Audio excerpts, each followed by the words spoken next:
الحمدللہ وحدہ والصلاة والسلام علی من لا نبی بعد۔ آج کا ہمارا درس حاجیوں کے استقبال کے وقت ان کو پھولوں کا ہار پہنانا، ان کو روپوں کا ہار پہنانا اور ان کے لیے دعوت کا اہتمام کرنا۔ اسی طرح بعض لوگ ایسے ہیں جب حاجی حضرات واپس آتے ہیں تو ایک عام سا دعوت کر لیتے ہیں اور بہت سے لوگوں کو اس میں دعوت دی جاتی ہے۔ تو آج کے درس میں دو مسائل ہیں۔ ایک ہے حاجیوں کو ہار پہنانا، خواہ وہ ہار پھولوں کا ہو یا روپوں کا ہو،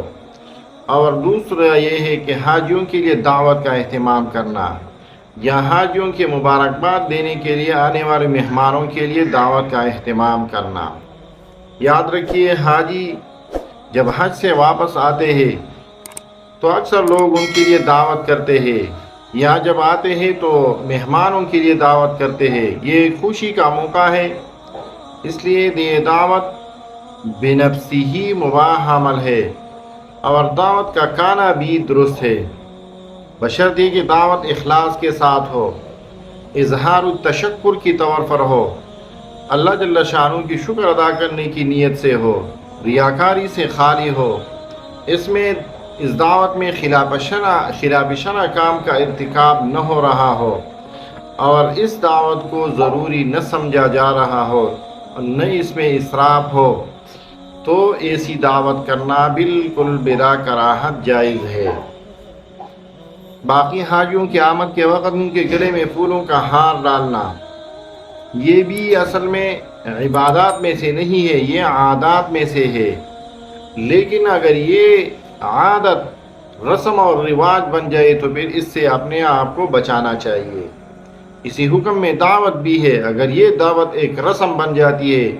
حاجیوں کے لیے دعوت کرنا یا حج کے حاجیوں کے مبارکباد دینے کے لیے آنے والے مہمانوں کے لیے دعوت کرنا، اگر یہ عادت کے طور پر ہو تو پھر تو درست ہے، لیکن یہ اگر رسم و رواج کے طور پر ہو تو پھر اس سے اپنے آپ کو بچانا چاہیے۔ اس لیے اس میں یہ احتمال ہے کہ یہ ربطہ عبادت سمجھ کر بدعت میں داخل ہو جائے اور ایسے کاموں کو پھر ترک کرنا واجب ہو جاتا ہے۔ البتہ اگر صرف حج پر جانے والے کی حج عزیز کو ایک مختصر سی دعوت پر گھر بلایا جائے اور اس دعوت کی تشہیر نہ کی جائے، اس میں ریاکاری وغیرہ نہ کی جائے، تو پھر ایسی دعوت جائز ہے۔ یہی حال ہار پہنانے کا بھی ہے۔ اگر یہ ہار پہنانا صرف ایک حاجی کے اکرام اور عزت کی وجہ سے ہو تو پھر تو جائز ہے، لیکن اگر یہ اس وجہ سے ہو کہ حاجی کہ یہ ایک عبادت سمجھی جاتی ہو، یہ ثواب کا کام سمجھا جاتا ہو، تو پھر اس کو چھوڑنا واجب اور لازم ہے۔